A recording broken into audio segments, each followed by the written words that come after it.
안녕하십니까, 이태윤입니다. 한때 사람들로 북적였던 북경의 유명 상업지구는 이제 거리에 사람이 거의 없습니다. 나는 북경을 사랑합니다. 최근에 무슨 일이 있었나요? 여러분, 여기는 야시장입니다. 한때 활기찼던 야시장이 어쩌다 이렇게 썰렁해졌을까요? 노점을 해도 장사가 안 되고 가게를 열어도 손님이 없어요. 왜 이렇게 한산한 걸까요? 전쟁이라도 나려는 건가요? 중국 인구가 14억인데 사람은 줄지 않았잖아요. 그런데 왜 아무도 보이지 않는 걸까요? 아침 8시에 문 열었는데 지금까지 장사는커녕 사람 그림자 하나도 안 보입니다. 중국의 전반적인 경제 상황 악화로 북경은 점점 더 침체되고 있으며 수많은 상점들이 폐업하고 있습니다. 점점 더 많은 사람들이 북경을 떠나고 있고 많은 식당에는 손님이 전혀 없습니다. 그리고 이 와중에 노동자들의 처지는 더욱 심각해 보입니다. 보도에 따르면 마구교 일대에서 일용직을 구하는 사람들 중 일부는 하루 배불리 먹고 사흘은 굶는다는 어려운 현실에 직면해 있다고 합니다. 오늘은 이와 관련된 이야기를 함께 나누어 보겠습니다. 지금 실물 상업이 얼마나 힘든지 여러분께 보여드릴게요. 그래서 제가 여러분이 조금 여유 자금이 생겼다고 해서 실물 매장에 투자하는 건 추천하지 않는 이유이기도 합니다. 저는 북경 동호안의 한 아파트 단지에 살고 있는데 이 단지 밖에 나가면 보이는 가게는 모두 문을 닫았고 반년이 넘어 지금까지도 새 세입자를 못 찾고 있습니다. 이 허거 식자재 슈퍼드 안에서는 양고기 한 접시에 70에서 80위안, 어떤 건 100위안이 넘어요. 너무 비싸서 누가 여기서 사겠어요. 여기 사는 사람들 대부분은 일반 서민들입니다. 이 두 가게도 2달 넘게 임대 광고 중인데 아직도 세입자를 못 구했어요. 위치는 아주 좋아요. 바로 옆이 아파트 단지 입구거든요. 이 가게는 새로 들어온 세입자인데 꽃차를 판대요. 저는 보나마나 장사 안 될 거라 생각해요. 누가 차 마시고 누가 꽃을 사요? 우리 단지 주변에 이미 망한 가게가 4-5개는 돼요. 그런데도 또 열었네요. 여기 또 하나의 가게가 비었어요. 면적도 꽤 넓어요. 246제곱미터, 위층 아래층 다 있어요. 제가 말씀드릴게요. 이 근처에는 장기적이고 안정적으로 장사가 되는 곳은 하나도 없어요. 북경 중관춘 창업거리는 2014년 6월 정식으로 개장했습니다. 과거에는 이곳이 매우 활기찼지만 지금은 거리에 사람이 거의 없습니다. 이 1인방송 블로그는 영상에서 중관촌이 북경 과학기술의 최전선을 대표한다고 말하며 중관촌의 번창하고 영광스러운 시기를 직접 경험했다고 합니다.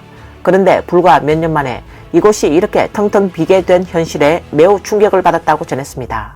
꽤 괜찮네요. 이 서점은 아직 있네요. 이름은 중국 서점입니다. 하지만 이 중관촌 창업거리는 정말 철저하게 실패했어요. 여기에 붉은 완장을 찬 경비도 있습니다. 중관촌 창업 거리안은 전부 다 사라졌어요. 예전에는 여기가 정말 붐볐거든요. 당신은 언제부터 여기 계셨어요? 8월이요. 수년 전에는 이곳에 책 파는 데도 있었고 전자제품도 팔았죠. 지금은 이렇게 조그만 서점 하나만 남았네요. 예전에는 중고책, 새책, 모든 종류의 책이 있었어요. 교재도 있었고요. 아이고, 이렇게 변해버렸네요, 세상에. 지금 제가 찍고 있는 곳은 북경의 어느 거리입니다. 유동인구와 차량 흐름이 예전보다 확실히 줄었습니다. 제가 전하고 싶은 말은요, 이런 영상을 보고 관심을 가져야 할 분들이 계십니다. 바로 서민들의 의료 문제를 해결해 줘야 하고 서민들이 병원 치료를 받을 수 있도록 해야 합니다. 교육 문제를 해결해서 아이들이 초등학교, 중학교, 고등학교, 대학교까지 모두 다닐 수 있게 해야 하고요. 자, 노후 문제도 해결해서 백성들이 일정한 나이가 되었을 때 국가가 생활비를 조금이라도 지원해 주어서 의지할 곳이 있도록 해줘야 합니다. 자, 제가 말하고 싶은 건 바로 이런 점입니다. 사람도 적고 차도 적지만 위에서 말씀드린 이런 문제들을 해결하면 우리 경제도 좋아지지 않을까요? 그렇게 생각하신다면 좋아요 한번 눌러주세요. 북경 동남 외곽의 마구교는 일용직 노동자들이 단기 일자리를 찾는 대표적인 구직 장소입니다. 북경 시내는 공경에 빠지면 반드시 마구교로 간다는 말까지 돌고 있습니다. 하지만 최근 몇 년 사이 마구교에는 사람은 많고 일자리는 적어 임금이 낮다는 현상이 나타나고 있어 현재 중국 대륙의 열악한 고용시장 현실을 여실히 반영하고 있습니다. 당신은 새벽 4시에 노동시장을 본 적이 있으신가요? 여기가 바로 북경에서 가장 포용력이 강하다고 불리는 장소 마구교입니다. 믿기 어렵겠지만 이곳에서 가장 많이 마주치는 사람들은 50에서 60세의 노인들입니다. 배낭 하나면 그들의 모든 삶의 짐이 들어갑니다. 새벽 4시 거리의 기온이 영할 때 어떤 사람들은 아직 꿈속에 있지만 이곳의 사람들은 이미 생계를 짊어지고 거리로 나섰습니다. 이곳에서는 5-6위안의 아침 식사로 배를 채울 수 있습니다. 있습니다. 어쨌든 배불러야 일할 힘이 나기 때문입니다. 오늘의 최저임금은 8시간에 130위안, 12시간에 260위안이라고 합니다. 택배 분류, 진흙 제거, 벽돌 나르기 등 힘만 있다면 누구든지 할 수 있는 일이죠. 사장님이 일자리를 구한다고 말하면 사람들은 그를 중심으로 재빨리 몰려듭니다. 마구교라는 세계에서는 적극적이지 않으면 곧 굶주림을 의미합니다. 죽으림을 다해야 더 많은 기회를 잡을 수 있는 곳입니다. 일단 선택을 받으면 오늘 하루 살아남을 수 있는 희망이 생기는 것이죠. 인터넷에서 누군가는 이렇게 말했습니다. 북경은 정말 좋은 곳이지만 너무 힘들다. 누군가는 꿈을 안고 이곳에 왔지만 결국 울면서 떠날 수밖에 없었다고요. 북경에서 일용직으로 일하는 사람들도 일자리를 구하기 어렵지만 대학을 졸업한 청년들 또한 취업이 매우 어려운 상황입니다. 1인 방송 운영자 고건은 이렇게 말했습니다. 그녀의 집에는 대학생이 3명이나 있는데 모두 실업 상태라고 합니다. 우리 집에는 대학생이 3명인데 전부 실업 상태입니다. 저는 천진에서 일자리를 구하고 있고 제 여동생은 정주에서, 남동생은 고향에서 일자리를 찾고 있어요. 저는 이전에 북경에서 5년간 일했어요. 그 뒤 천진으로 와서 작년에 대학원 시험을 준비했죠. 올해 2월부터 일자리를 구하고 있는데 지금까지도 찾지 못했습니다. 여동생도 북경에서 3년간 일한 뒤 정주에 가서 일자리를 구하고 있는데 벌써 2달 반이 지났지만 아직 못 구했어요. 남동생은 항주에서 2년 일했고 지금은 정주에서 일자리를 찾고 있어요. 사실 전국을 다니며 일자리를 찾고 있는데 적합한 일을 못 찾고 있습니다. 그래서 국가가 말하는 실업률 5%는 도대체 어떻게 나온 건가요? 우리 집은 거의 전원 실업 상태입니다. 아마 우리가 실업 등록을 하지 않아서 국가가 우리를 유연 취업자로 간주했을지도 모르겠어요. 솔직히 5%라는 실업률 수치가 어디서 나온 건지 모르겠고 제 주변은 전부 실업자들 뿐이에요. 저는 직장을 떠난 지 2년 되었고 올해 다시 북경으로 돌아와 구직을 시작했는데 진짜 이 시장이 너무 뒤죽박죽이라는 생각이 들었어요. 사실 저는 5년의 경력이 있습니다. 하지만 공백이 2년 있다 보니까 면접 기회가 정말 적어요. 가장 어이없던 건 한 회사에서 이미 연봉 협상까지 마쳤는데 너무 삭감된 조건이라 제가 확인차 한마디 물었더니 그쪽에서 갑자기 말하길 이 포지션은 채용을 중단한다. 예산이 부족하다고 했어요. 면접을 3차까지 받고 거의 한 달 가까이 걸렸는데 마지막에 채용 중단이라고 하더라고요. 또 다른 회사도 마찬가지였어요. 3차 면접까지 보고 나서 결국 채용 중단이라는 답변을 받았어요. 애초에 면접 기회가 적은데 이런 일까지 겹치니까 너무 속상했죠. 작년에도 비슷한 경험이 있었어요. 어느 회사에서 연봉까지 협의 끝났고 이제 오퍼 승인 단계만 남은 상태였는데 그 사이 조직 개편이 있어서 새로운 상사가 직접 사람을 뽑겠다고 해서 결국 제 오퍼는 계속 미뤄졌고 끝내 오퍼도 받지 못했어요. 정말 너무 말도 안 되는 일들이죠. 블로거 유소양과 남편 역시 북경에서 일하는 북표 부부입니다. 2013년 말 두 사람은 가진 모든 저축을 털어 약 180만 위안을 계약금으로 지불하고 은행에서 280만 위안을 대출받아 북경 오환 지역의 아파트 한 채를 구입했습니다. 하지만 그로부터 1년 후 유소양은 다니던 회사에서 정리해고를 당했고 8년간 일했던 회사를 떠나야 했습니다. 이로 인해 부부의 삶은 단번에 위기에 빠졌습니다. 갑작스러운 병고는 저를 완전히 당황하게 만들었습니다. 현재 우리 상황에서 남편 혼자 버는 월급으로는 매달 2만 위안에 달하는 주택담보대출과 가계 지출을 감당할 수 없습니다. 지난 몇 년간 모아온 저축도 모두 계약금으로 써버렸고 지금 저는 일자리를 잃은 상태라 지갑에 남은 잔액으로는 얼마 버티지 못합니다. 이런 일이 제게 직접 닥치고 나서야 기업이든 가정이든 현금 흐름이 얼마나 중요한지 깊이 체감하게 되었습니다. 기업이 현금 흐름이 없으면 위기를 만나 결국 파산하고 가정에 저축이 없으면 병고가 생겼을 때 완전히 망가집니다. 요 며칠 동안 계속 생각했습니다. 앞으로 어떤 방식으로 일해야 할지, 35세의 나이에 창업을 선택해야 할지 아니면 계속 일자리를 찾아야 할까요? 창업을 한다면 단기간은 수입이 없을 것이고 자금 투입도 필요하며 위험도 큽니다. 우리 가족의 현재 상황으로는 어떤 위험도 감당할 수 없습니다. 게다가 특별한 창업 아이템도 없기 때문에 창업은 현실적이지 않습니다.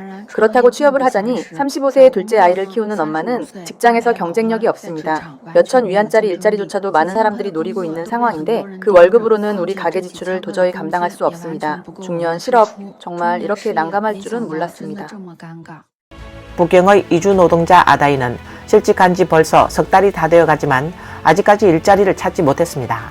이날 그녀는 면접을 보러 갔습니다. 이번 면접 장소는 1시간 안에 도착할 수 있고 환승도 필요 없어서 통근거리 면에서 정말 괜찮았어요. 그래서 이번 면접에 꽤 기대를 걸고 있었죠. 채용 앱에서 상대방과의 소통도 좋았고요. 그들의 온라인 매장은 유아용 제품을 판매하고 있었는데 저도 그 분야에 꽤 관심이 있었거든요. 면접 장소에 도착하자 먼저 전자상거래 부서의 책임자가 저를 인터뷰했어요. 우리는 꽤 유쾌하게 이야기를 나눴고 약 20분 정도 대화를 나눈 후에 그는 다른 부서의 책임자가 추가 면접을 진행해야 한다고 했죠. 그 다음 등장한 부서 책임자는 굉장히 엄숙해 보이는 남자분이었고 질문도 꽤 전문적이었어요. 그런데 그가 제 막내 아이가 몇 살이냐고 묻고 나서는 더 이상 깊이 있는 질문은 하지 않았어요. 그 순간 제 마음이 조금 불편해졌어요. 이후 HR이 와서 기본적인 질문을 했고 이 포지션은 이제 막 채용을 시작한 단계라 몇 명을 더 검토해야 하며 면접 결과는 일주일 이내에 알려주겠다고 하더라고요. 뭐랄까,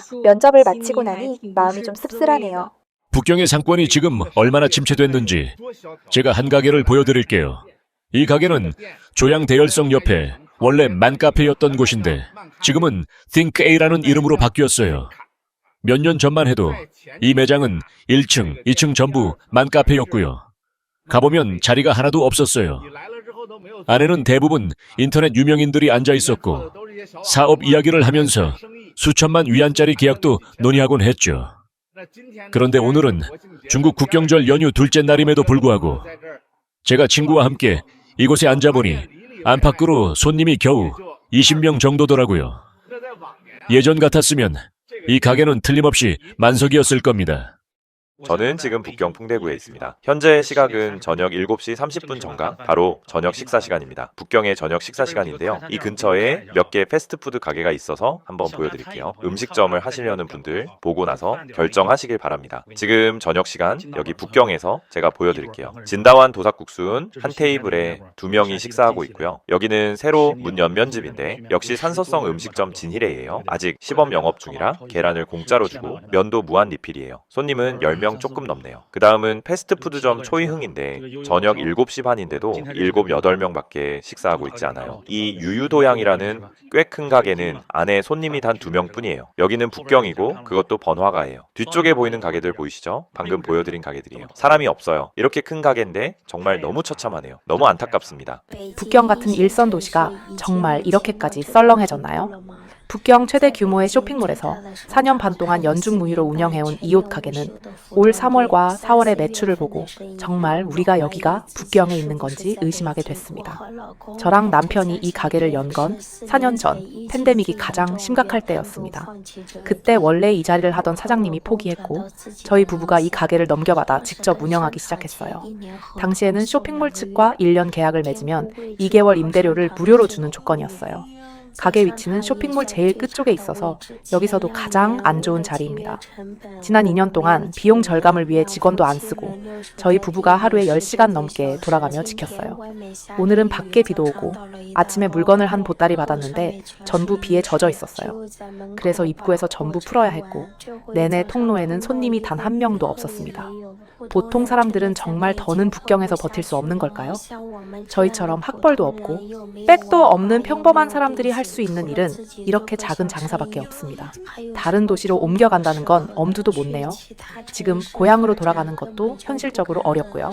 지금처럼 전반적인 경제 상황이 안 좋을 때는 정말 어디로 가야 할지, 어떻게 살아야 할지 모르겠습니다. 오늘 뉴스는 여기까지입니다. 시청해주셔서 감사합니다.